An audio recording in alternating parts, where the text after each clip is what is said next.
Madame Rose Cristiano Soukara Ponda, Premier ministre de la République gabonaise, a reçu en audience le PDG du groupe panafricain Eboumaf, M. Mahamadou Bonkungu. Il est venu présenter à son offre pour accompagner le Gabon dans sa politique de développement. Nous sommes présents ici à Libreville, au Gabon, pour une offre de développement à son Excellence Madame le Premier ministre, concernant donc beaucoup de secteurs d'activité, notamment le développement des infrastructures routières et sociales,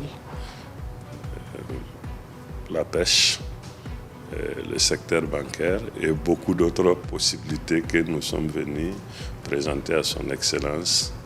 Et nous restons donc disponibles pour accompagner la République du Gabon pour son élan de développement déjà très appréciable. Le groupe Eboumaf est présent dans une quinzaine de pays, particulièrement en Afrique de l'Ouest, depuis un peu plus de 30 ans. Le groupe compte investir la plupart des pays africains. Les partenariats publics et privés sont à ce jour des mécanismes puissants à la disposition des autorités publiques.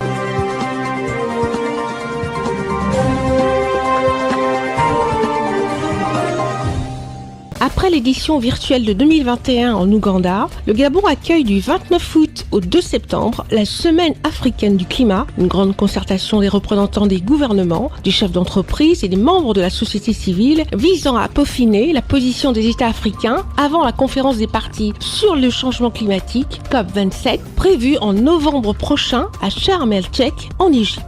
L'un des temps forts du lancement de la Semaine africaine à Libreville au Gabon étant l'exécution de l'hymne national du Gabon. Cet événement symbolise l'engagement du Gabon dans la lutte contre le réchauffement climatique. Dans son allocution de circonstance, Son Excellence Ali Bongo Ondimba, président de la République gabonaise, se félicite et déclare: Nos efforts sur la question de conservation ont résolument contribué à élaborer des solutions basées sur la nature afin de répondre de manière efficace à ce fléau qu'est le changement climatique. Aussi, sommes-nous désormais considérés comme le pays le plus positif en matière de carbone au monde.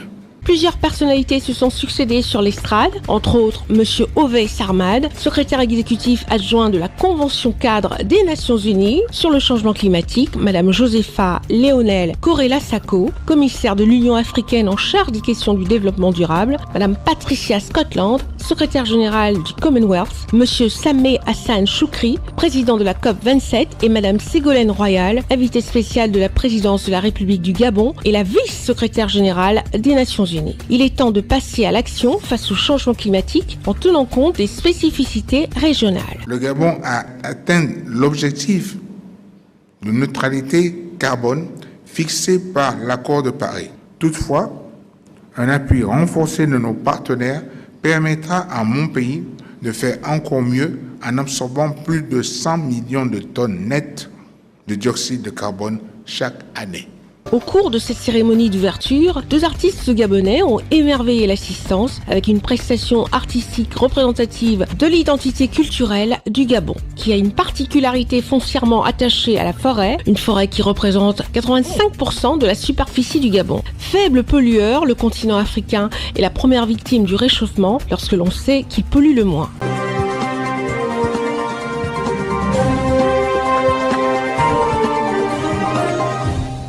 Le déplacement du chef de l'État, président de la République gabonaise, son Excellence El Hadj Ali Bongo Ondimba, est une réponse aux promesses faites aux populations dans son adresse à la nation le 16 août 2022 dans le secteur de l'éducation. À Ondongo comme Bizango, les populations se sont mobilisées pour remercier le chef de l'État gabonais, son Excellence El Hadj Ali Bongo Ondimba, qui a visité les complexes scolaires d'Ondongo et de Bizango PK13. dans les communes de Libreville et de Ntoum, en présence du Premier ministre et du ministre de l'Éducation nationale chargé de la formation civique. Nous le remercions vraiment que ça continue. Des œuvres comme ça, c'est bien. On payait l'école tous les jours. 50 000 ans, on ne paye plus. Plus besoin de parcourir de longues distances pour les élèves de Bizango, au PK13 et d'Ondongo. Les établissements sont désormais à proximité des lieux d'habitation. Un véritable offre de soulagement pour les élèves ainsi que les parents. Et cette promesse, le chef de l'État Ali Bongo Ondimba l'avait faite. J'ai vu comment ils ont construit l'école. Je me réjouis parce qu'on n'avait pas l'école. Les enfants partaient d'ici à OGP pour apprendre. Donc ça nous réjouit comme on a l'école avec nous ici. Ces deux établissements primaires comptent ensemble 39 salles de classe pour une capacité d'accueil d'environ 2000 élèves, avec une bibliothèque, une salle polyvalente, des bureaux administratifs, cantines et bien d'autres. Ces deux établissements font partie du programme d'investissement dans le secteur de l'éducation, PISE, qui vise la construction et la réhabilitation des écoles primaires et secondaires au Gabon. Comme pour dire, chose promise, chose due. Il a permis en un an la construction de 20 000 places supplémentaires, dont 10 000 seront disponibles dès cette rentrée scolaire 2022-2023, telle qu'annoncée par son Excellence, le chef de l'État de la République gabonaise, son Excellence El Hadj Ali Bongo Ondimba, lors de son adresse à la nation du 16 août dernier. Dans le même élan, l'allocation de rentrée scolaire a été versée dès cette fin du mois d'août pour plus de 67 000 enfants, soit un montant de 4,1 milliards de francs CFA.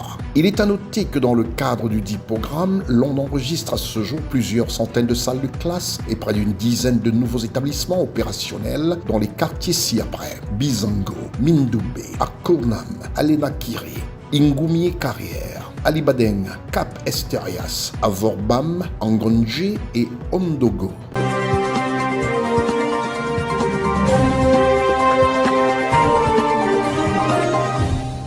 La session ordinaire de l'Assemblée générale de la Fédération camerounaise de football s'est tenue ce 27 août à Douala sous la présidence de Samuel Eto'o-Fils, en présence des membres de cette assemblée, du comité exécutif, du président du Sénafor Jérémy Soren-Jitap, de l'ambassadeur itinérant Albert Roger Mila et de nombreuses autres personnalités.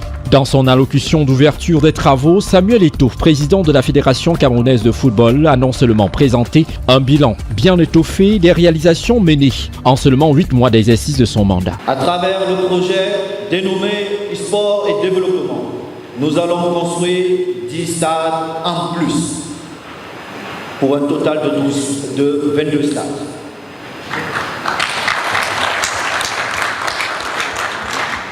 Bamenda et Kousseri seront les premiers bénéficiaires.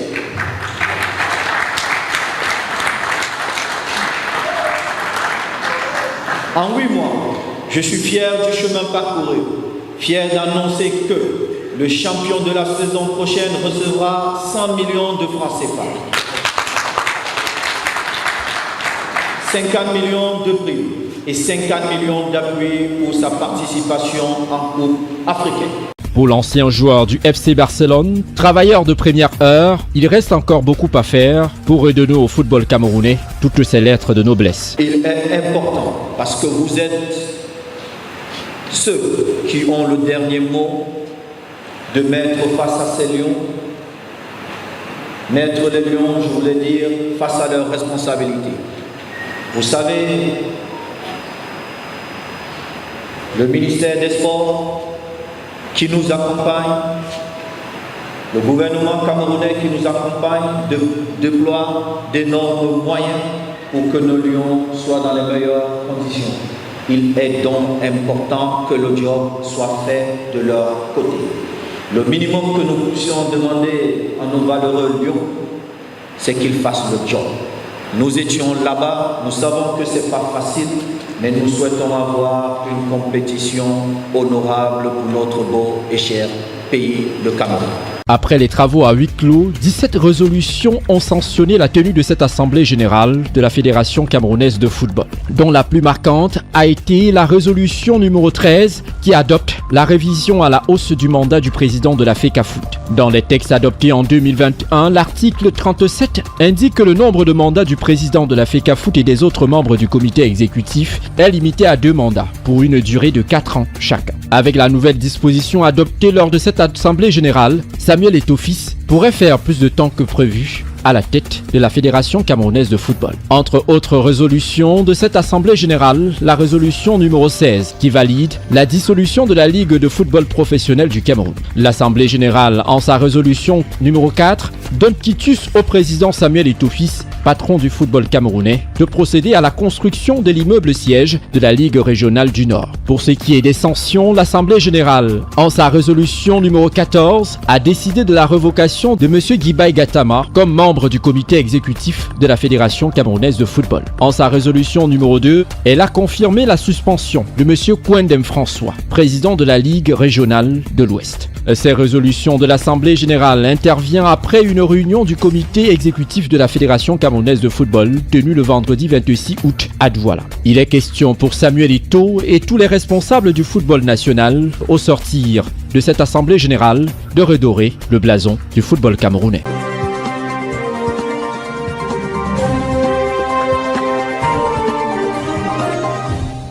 After the virtual edition of 2021 in Uganda, Gabon is hosting from August 29th to September 2nd the African Week of Climate, a great gathering of heads of government, heads of companies, and members of non-profit organizations in order to define the opinions of heads of African countries before the Conference of Parties for Global Changes COP27 planned on November at Sharm el-Sheikh in Egypt. One of the moments of the launching of the African Week in Libreville in Gabon was the singing of the national anthem of Gabon. This event symbolizes the commitment of Gabon in the fight against global warming. In his speech, His Excellency Ali Bongo Ondimba, President of the Republic of Gabon, congratulated himself. Our efforts on the issue of conservation have resolutely contributed to the developing nature-based solutions in order to respond effectively to the scourge of climate change.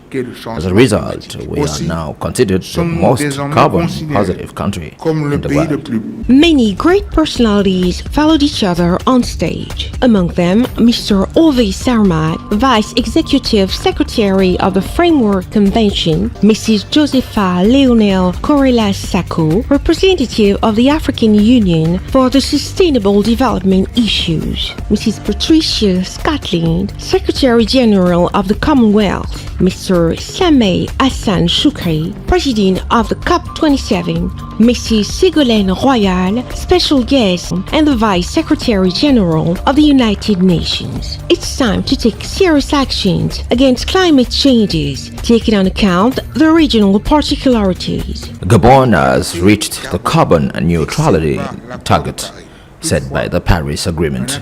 However, increased support from our partners will allow my country to do even better by absorbing more than 100 million net tons of carbon dioxide each year.